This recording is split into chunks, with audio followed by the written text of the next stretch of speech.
At 11:32 on the morning of November 29, 1943, Staff Sergeant Eugene Moran knelt in the tail section of a B-17 flying fortress named Rikki Tikki Tavi, watching German fighters swarm toward his bomber like angry hornets.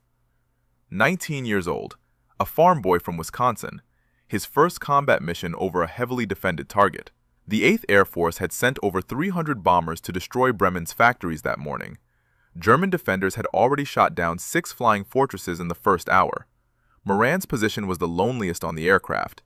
The tail gunner sat on a bicycle-style seat at the very back of the bomber, separated from the rest of the crew by 40 feet of fuselage. His only company was a pair of 50 caliber machine guns and the German fighters trying to kill him. The B-17 carried 10 men, pilot and co-pilot in the cockpit, navigator and bombardier in the nose, flight engineer in the top turret, radio operator behind the bomb bay, 2 waist gunners standing at open windows, ball turret gunner hanging beneath the aircraft in a glass sphere, and Moran alone in the tail. The tail gunner's job was simple: protect the bomber's most vulnerable angle. German pilots had learned early in the war that attacking from directly behind a B-17 put them in the firing arc of only one man, the tail gunner. By November 1943, the 8th Air Force was losing bombers at a catastrophic rate. The mission to Schweinfurt 2 months earlier had cost 60 flying fortresses in a single day. 600 men killed or captured in one afternoon. Bomber crews called deep missions into Germany milk runs to hell. The mathematics of survival were brutal. A bomber crew had to complete 25 missions to go home. Statistical analysis showed the average crew lasted 15 missions. Some groups were losing half their aircraft every month. Moran had enlisted the day he turned 18. Growing up on a dairy farm near Soldiers Grove, Wisconsin, he had watched aircraft pass overhead and dreamed of flying. The Army Air Forces needed gunners, young men with quick reflexes and steady nerves, farm boys who knew how to shoot. Gunnery training taught him to track fast-moving targets while compensating for wind, altitude, and the speed of his own aircraft. He learned to fire in short bursts to prevent his barrels from overheating. He memorized the silhouettes of German fighters: Messerschmitt Bf-109, Focke-Wulf 190. He could identify them at 2,000 yards. But training could not prepare anyone for the reality of combat over Germany. The cold at 24,000 feet dropped to 40 degrees below zero. Frostbite claimed fingers and toes. The thin air made every movement exhausting, and the German fighters came in waves, firing 20mm cannons that could tear through aluminum like paper. Rikki Tikki Tavi had taken off from Snetterton Heath in England that morning as part of the 96 Bomb Group. The target was Bremen, an industrial city on the Weser River. Shipyards, aircraft factories, submarine pens, one of the most heavily defended cities in Germany. The bomber formations had crossed the North Sea in tight defensive boxes, each B-17 positioned to provide overlapping fields of fire.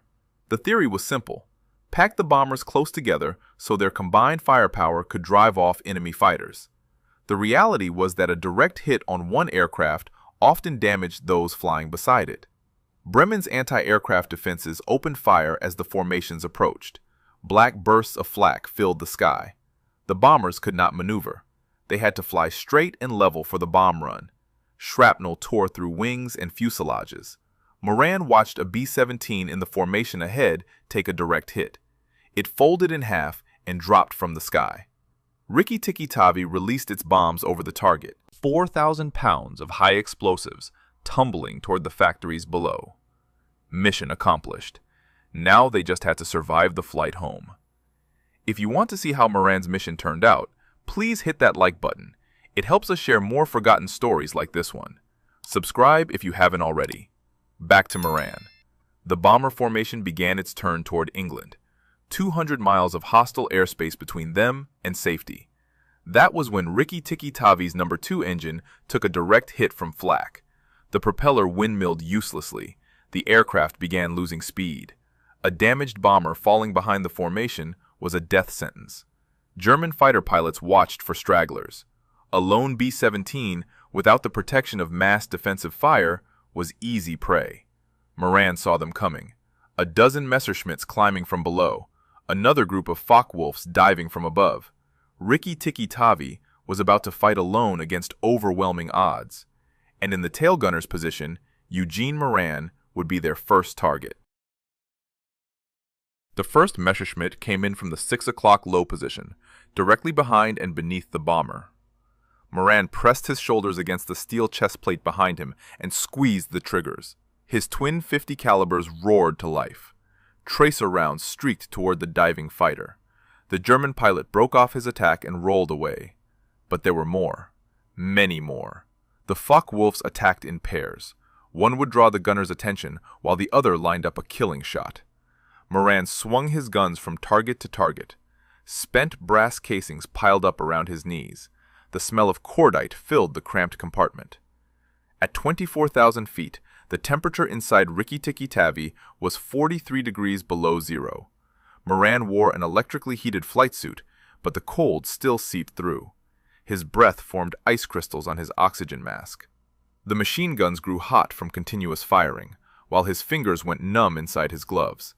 The German pilots were professionals, Luftwaffe veterans who had been fighting since 1939. They knew exactly how to kill a B-17. Target the engines first. A bomber with damaged engines could not keep up with its formation. Then work on the gunners. Eliminate the defensive fire. Finally, pour cannon rounds into the fuselage until something vital broke. Moran heard the impacts before he felt them. 20mm cannon shells punching through aluminum, the sound of tearing metal. Somewhere forward, one of the waist gunners stopped firing, then the other. The intercom filled with static and fragments of voices. Moran could not tell who was speaking or what they were saying.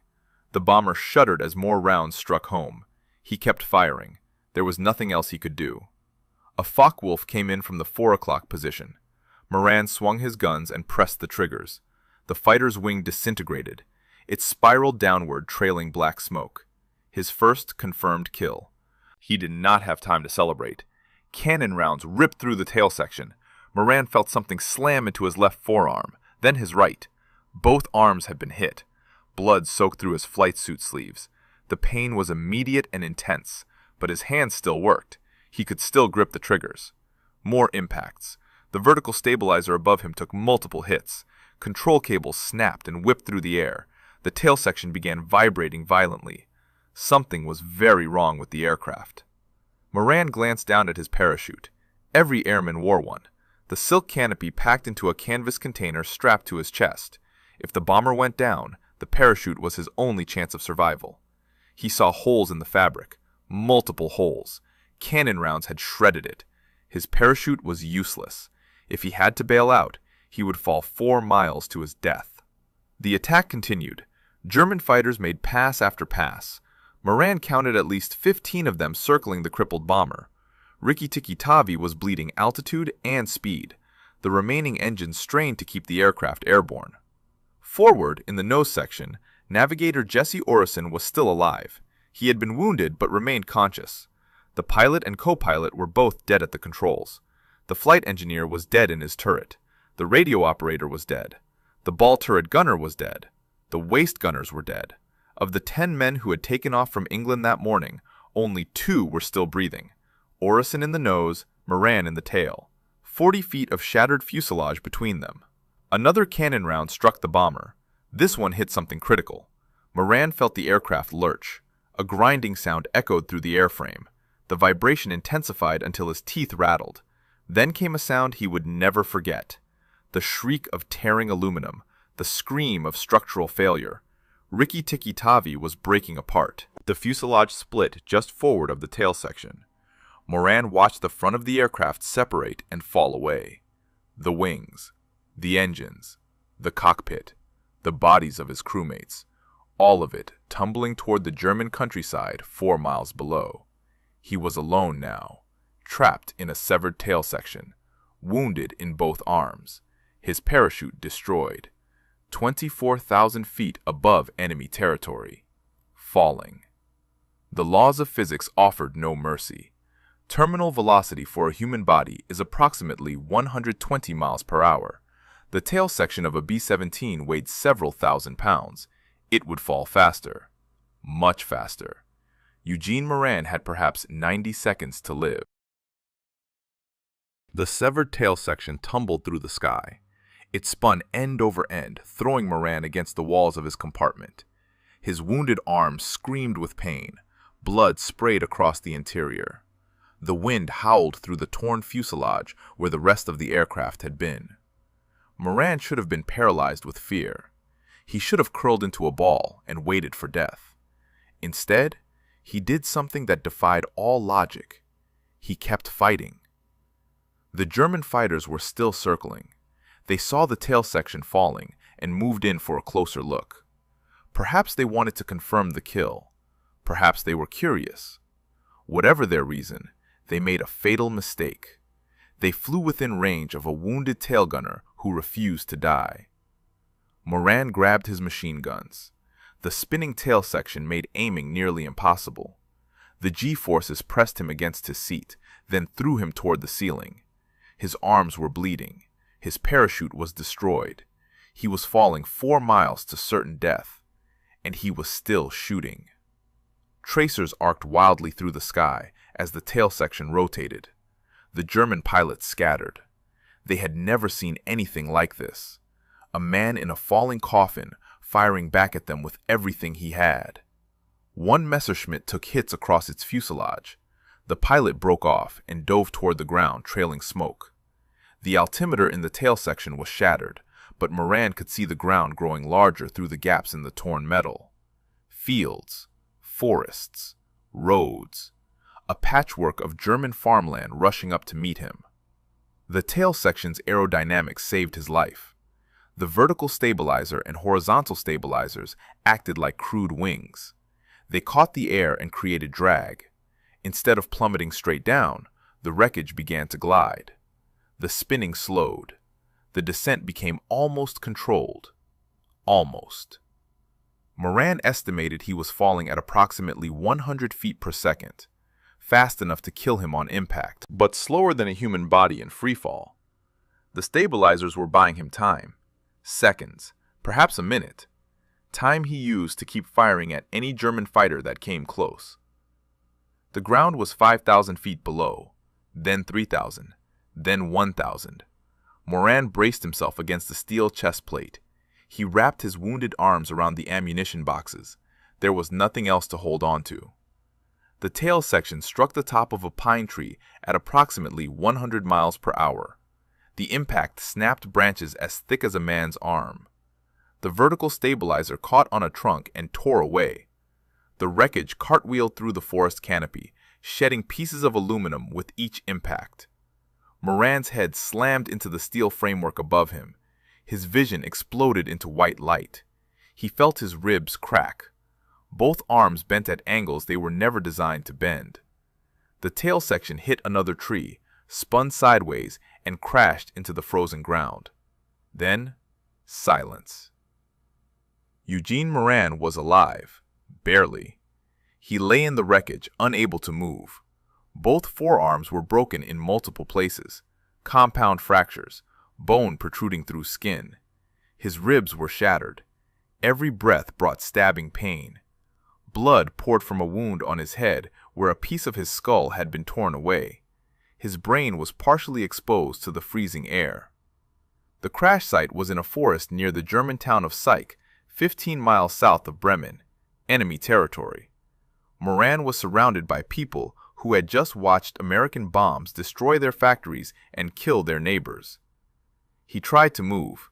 His legs responded weakly. His arms were useless. The cold was already seeping into his body. Hypothermia would kill him within hours if his wounds did not kill him first. Moran crawled toward the opening where the tail section had separated from the aircraft. Each movement sent waves of agony through his broken body.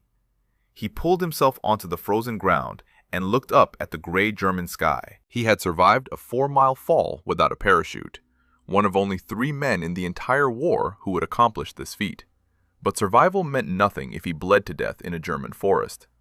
Voices echoed through the trees, German voices, soldiers coming to investigate the crash site. They would find an American airman with catastrophic injuries, an enemy combatant, a terrorist who had just bombed their city. What they would do with him was entirely uncertain. The German soldiers emerged from the trees with rifles raised. They surrounded the wreckage and stared at the American lying in the snow. One of them shouted orders. Another ran back toward the road, presumably to summon an officer. Moran could not resist. He could not fight. He could barely breathe. The soldiers searched him roughly, ignoring his screams of pain as they moved his shattered arms. They found his dog tags, his rank insignia, his ruined parachute. They left him lying on the frozen ground while they examined the tail section. An officer arrived within the hour. He looked at Moran's wounds and shook his head. The American was clearly dying. Transporting him anywhere seemed pointless, but orders were orders. Downed airmen were to be captured and interrogated if possible. Dead airmen provided no intelligence. They loaded Moran onto a wooden cart. No stretcher, no blankets, no medical attention. The cart bounced along frozen roads for what felt like hours. Every jolt sent fresh agony through his broken ribs and fractured arms. The wound on his skull had stopped bleeding, but only because the cold had frozen the blood into a dark crust.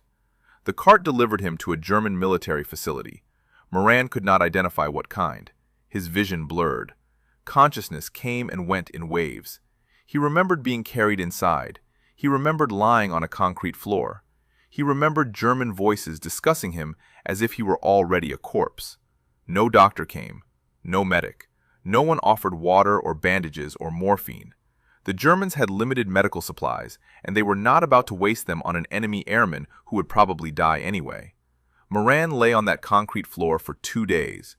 His wounds became infected. The exposed brain tissue began to swell. His broken arms turned purple and black. Gangrene was setting in. Without surgery, he would lose both limbs.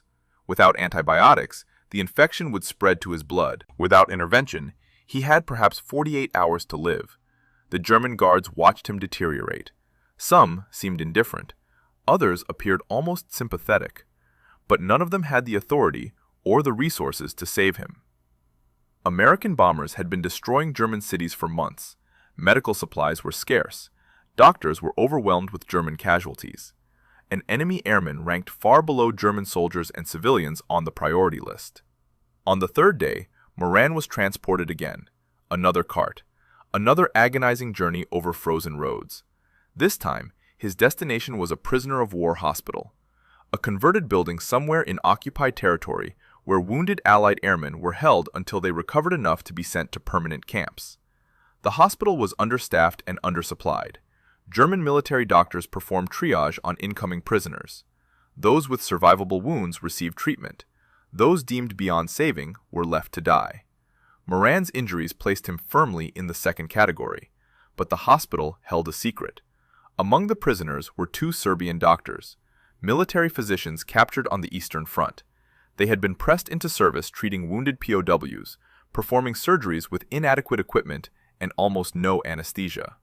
The Germans allowed this because it freed their own doctors for more important patients. The Serbian doctors examined Moran and made a decision. They would try to save him. Not because anyone ordered them to, not because they had the proper tools or medications, simply because he was a wounded man and they were physicians. The surgery lasted 7 hours. They worked with instruments designed for field operations. No proper anesthesia, only local numbing agents that barely dulled the pain.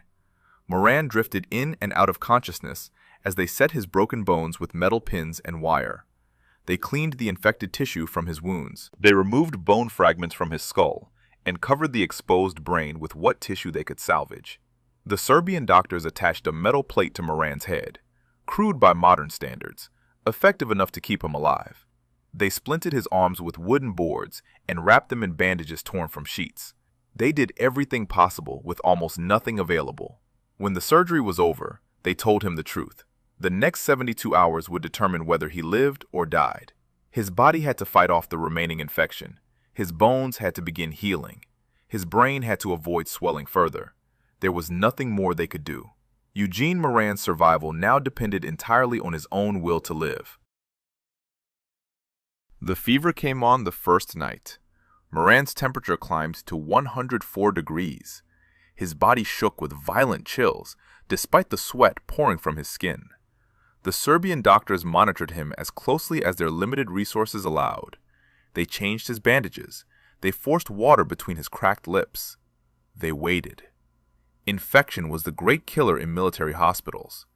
Antibiotics existed, but were almost impossible to obtain in a German POW facility. The doctors had cleaned Moran's wounds as thoroughly as they could, but bacteria had already entered his bloodstream. His immune system was fighting a war inside his own body. The second night was worse. Moran slipped into delirium. He called out for his mother. He screamed warnings to crewmates who were already dead. He relived the moment when Rikki Tikki Tavi broke apart, his unconscious mind replaying the trauma over and over. The other wounded prisoners in the hospital ward listened to his ravings and wondered if he would see morning. The Serbian doctors took turns sitting with him. They had no medicine to offer, only their presence, only cold cloths pressed against his burning forehead, only whispered encouragement in accented English that he probably could not hear. On the third morning, the fever broke. Moran opened his eyes and recognized his surroundings for the first time in days. He was alive. The infection had not killed him. His body had won the battle that medicine could not fight. The Serbian doctors examined his wounds and found the first signs of healing. The tissue around his skull plate was beginning to close. The broken bones in his arms were starting to knit together. Recovery would take months, perhaps years. The damage to his body was extensive, but Eugene Moran was going to survive. Word spread through the hospital. The American who fell 4 miles without a parachute, the tail gunner who kept shooting as his bomber disintegrated around him, the man who should have died a dozen times but refused to stop breathing. German guards came to look at him. Other prisoners asked to hear his story. Even the hospital administrators seemed impressed by his impossible survival. The Serbian doctors had saved his life, but they could not protect him forever. Once Moran was stable enough to travel, he would be transferred to a permanent prisoner of war camp. The hospital was only a way station, a place where wounded men were patched together before being sent into the German POW system. 6 weeks after the crash, Moran could walk again. His arms remained in splints. The metal plate in his skull caused constant headaches. His ribs ached with every breath, but he was mobile, he was conscious, he was ready for transfer. The Germans processed him with bureaucratic efficiency: name, rank, serial number, service branch, unit assignment. They photographed him for their records. A thin young man with hollow cheeks and bandaged arms staring into the camera with eyes that had seen too much. His first permanent camp was Stalag Luft 4 in Pomerania, a compound specifically designed to hold captured Allied airmen. Barbed wire fences, guard towers with machine guns, wooden barracks that offered little protection against the brutal Eastern European winter. Thousands of American and British airmen filled the camp: pilots, navigators, bombardiers, gunners, men who had been shot down over Germany and occupied Europe. Some had been prisoners for years. Others had arrived only weeks before Moran. All of them shared the same fate: captivity until the war ended or they died. Moran found a strange community behind the wire. Prisoners organized themselves into units. They maintained military discipline. They created libraries from donated books. They held classes in everything from mathematics to foreign languages. They built secret radios to monitor BBC broadcasts. They planned escapes that rarely succeeded. The camp provided minimal rations: thin soup, black bread, occasionally potatoes or turnips. Red Cross packages supplemented the diet when they arrived, but deliveries were unpredictable. Most prisoners lost 20 or 30 pounds during their captivity. Some lost more. Moran's body continued healing. His arms regained function, though they would never be as strong as before. The headaches from his skull injury became less frequent. The nightmares about the crash never stopped. He was alive. He was surviving.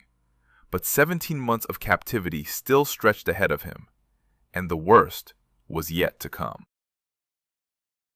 In the summer of 1944, the Germans transferred Moran to a new facility.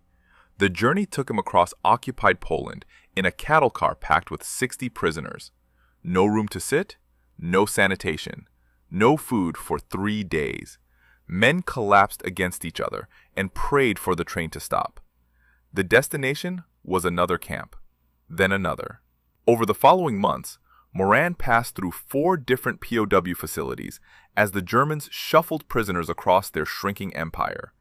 Each transfer brought new hardships, new guards, new diseases, new ways to suffer.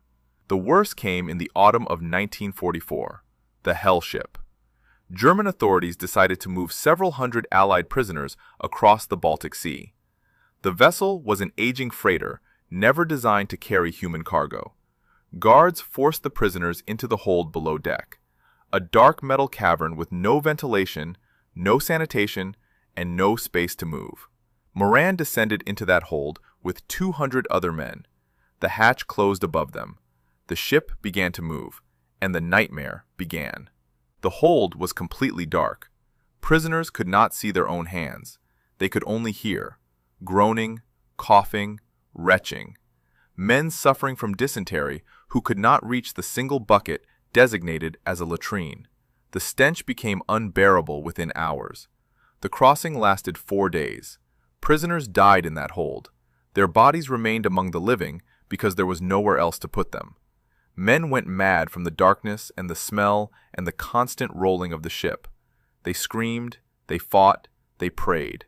Some simply stopped responding and had to be checked for pulse to determine if they were still alive. When the hatch finally opened, Moran climbed out into gray daylight with eyes that had forgotten how to see. His clothes were soaked with filth. His body had shed more weight it could not afford to lose. The metal plate in his skull throbbed with pain that never fully subsided. The Hell Ship delivered its surviving cargo to another camp in Prussia. More barbed wire, more guard towers, more thin soup and black bread, more waiting for a war that seemed like it might never end. But the war was ending. By January 1945, Soviet forces were advancing from the east. Allied armies were pushing from the west.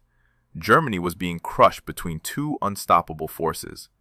The prisoners could hear distant artillery. They could see German guards growing nervous. Something was about to change. On February 6, 1945, the change came. Soviet troops were approaching the camp. German commanders ordered an immediate evacuation. All prisoners would march west on foot. Destination unknown. Duration unknown. Refusal meant execution. The prisoners assembled in the frozen compound. Temperatures had dropped to 20 degrees below zero. Many men had no winter coats, no gloves, no proper boots. They had been surviving on starvation rations for months, and now they were expected to walk across Germany in the coldest winter in decades. The column stretched for miles. Thousands of Allied airmen trudging through snow and ice. German guards marched alongside with rifles ready. Anyone who fell behind would be shot. Anyone who tried to escape would be shot. The message was clear: walk or die. Moran had survived a 4-mile fall from the sky.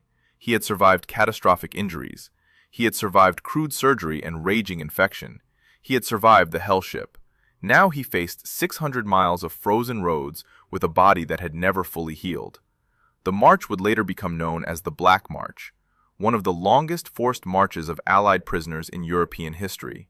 86 days of walking through blizzards and freezing rain, sleeping in barns filled with animal waste, drinking from ditches contaminated with human sewage, eating whatever could be stolen or scavenged from the devastated countryside. An estimated 1,500 American and British airmen died during the Black March. Pneumonia, dysentery, typhus, frostbite that turned to gangrene. Bullets from guards who decided a straggler was not worth waiting for. Eugene Moran put one foot in front of the other and refused to stop. Behind him lay 17 months of captivity. Ahead lay an uncertain number of miles through enemy territory. Somewhere beyond that, if he could survive long enough, lay freedom. The Black March ground forward through February and March of 1945.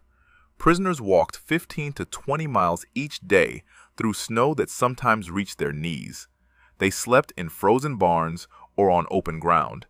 They ate raw potatoes stolen from fields and drank melted snow because the streams were contaminated. Moran's body protested every step. His arms had healed improperly and ached in the cold. The metal plate in his skull conducted the freezing temperatures directly into his brain. His ribs had never fully recovered from the crash. Every breath of frigid air reminded him of the injuries he had sustained 17 months earlier. Men died around him daily. Some collapsed in the snow and never got up. Others developed fevers that consumed them within hours. Guards shot prisoners who could not keep pace. The column left a trail of bodies across the German countryside like markers on a map of suffering. But Moran kept walking. He had not survived a 4-mile fall to die on a frozen road. He had not endured the hellship to surrender to exhaustion. Something inside him refused to quit. The same stubborn determination that had kept him firing his machine guns as Rikki Tikki Tavi disintegrated around him. By April, the column had covered nearly 500 miles. The prisoners could hear Allied artillery growing louder each day. American and British forces were closing in from the west. Soviet armies were advancing from the east. Germany was collapsing. Liberation was coming. On April 26, 1945, the march ended. American soldiers from the 104th Infantry Division intercepted the column near the Elbe River. The German guards threw down their weapons and surrendered. The prisoners stood in stunned silence, unable to process what was happening. After years of captivity, after months of marching, after countless moments when death seemed certain, they were free. Moran weighed 93 pounds. He had entered the army at 150. The crash, the surgeries, the camps, the hellship, and the march had stripped away nearly 40% of his body weight. He looked like a skeleton wrapped in skin. But he was alive. Medical personnel rushed to treat the liberated prisoners. Many required immediate hospitalization. Typhus had spread through the column during the march. Pneumonia was rampant. Frostbite had claimed fingers and toes that would need amputation. The doctors worked around the clock to stabilize men who had been systematically starved and brutalized for months or years. The Army processed Moran's case with growing astonishment. His service record documented the impossible. Shot down over Bremen on November 29, 1943. Aircraft destroyed by enemy action. Fell 24,000 feet in severed tail section without functional parachute. Survived impact. Captured by enemy forces. Held as prisoner of war for 17 months. Survived forced march of approximately 600 miles. Military historians would later confirm that only 3 Allied airmen in the entire Second World War survived falls of comparable distance without parachutes. Eugene Moran was one of them. The other 2 had similar stories of wreckage riding, where pieces of destroyed aircraft slowed their descent enough to make survival possible. All 3 cases were considered miraculous. The Army awarded Moran 2 Purple Hearts for the wounds he sustained during the attack on his bomber, 1 for each arm shattered by German cannon fire. They gave him the Air Medal with Oak Leaf Cluster for his service with the 8th Air Force. They gave him the European Theater Medal and the Good Conduct Medal. They gave him an honorable discharge on December 1, 1945. The 96th Bomb Group had lost 938 men during the war. 206 aircraft destroyed. Thousands of missions flown over the most heavily defended targets in Europe. Moran's survival was a statistical anomaly in an organization defined by catastrophic losses. News of his fall had spread even during the war. Radio operators had intercepted German broadcasts describing an American who fell 4 miles and lived. The story reached Wisconsin, where Moran's family had spent months not knowing if he was alive or dead. Anonymous letters arrived describing what the radio operators had heard. Hope mixed with uncertainty, until official confirmation finally came. Staff Sergeant Eugene Moran returned to Soldiers Grove, Wisconsin in late 1945.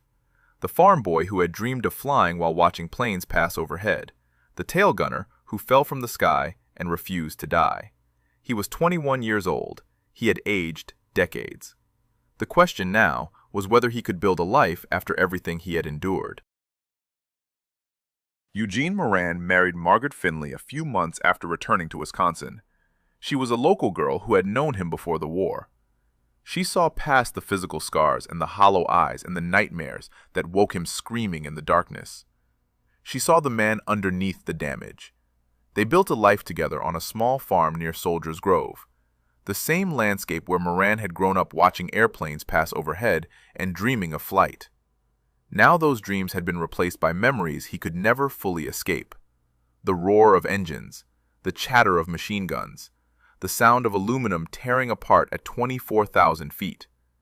Moran rarely spoke about the war, not to his wife, not to his 9 children, not to anyone who asked.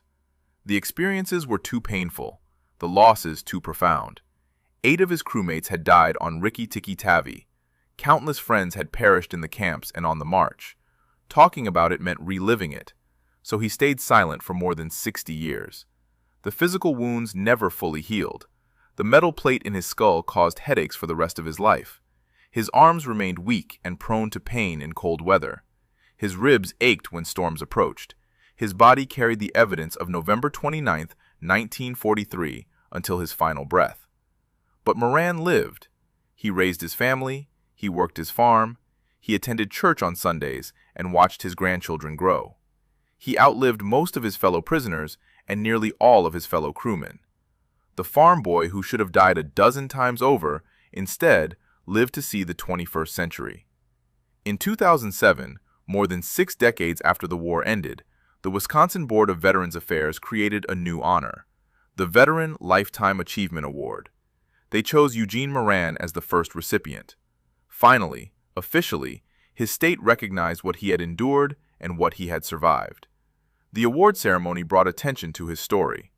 Journalists interviewed him. Historians documented his account. A local teacher named John Armbruster became fascinated by the tale and began conducting extensive interviews with Moran and his family. The silence of 60 years finally broke. Armbruster spent years researching every detail: military records, German archives, interviews with surviving witnesses. The project would eventually become a book called Tailspin, published in 2022, a complete account of the farm boy who fell 4 miles and lived. On October 18, 2008, the town of Soldiers Grove honored Moran by naming a street after him, Eugene Moran Way, a permanent marker in the community where he was born, where he returned after the war, and where he spent the rest of his life. The other survivor of Rikki Tikki Tavi also returned home. Navigator Jesse Orison had bailed out of the forward section before the bomber broke apart. He spent the rest of the war as a prisoner alongside thousands of other Allied airmen. His testimony confirmed Moran's account and helped establish the historical record of that November morning over Bremen. Eugene Moran died on March 23, 2014. He was 89 years old. 7 decades had passed since the day German flak cut his bomber in half and sent him tumbling 4 miles toward the earth. 7 decades since he kept firing his machine guns while the world spun around him. 7 decades since Serbian doctors saved his life with crude tools and impossible skill. His obituary noted that he lived by a simple philosophy: "I would rather wear out than rust out." The words of a man who refused to surrender. To the Germans, to his injuries, to the march, to the silence that followed. The tail gunner position on a B-17 was the loneliest spot on the aircraft. Separated from the crew, first target for enemy fighters, last to know if the bomber was going down. Eugene Moran occupied that position on November 29, 1943. And when his aircraft disintegrated around him, he did not curl up and wait for death. He kept shooting all the way down. If this story moved you the way it moved us, do me a favor. Hit that like button. Every single like tells YouTube to show this story to more people. Hit subscribe and turn on notifications. We rescue forgotten stories from dusty archives every single day. Stories about tail gunners who fell from the sky. Farm boys who refused to die. Real people, real heroism. Drop a comment right now and tell us where you are watching from. Are you watching from the United States, United Kingdom, Canada, Australia? Our community stretches across the entire world. You are not just a viewer. You are part of keeping these memories alive. Tell us your location. Tell us if someone in your family served. Just let us know you are here. Thank you for watching, and thank you for making sure Eugene Moran does not disappear into silence. These men deserve to be remembered, and you are helping make that happen.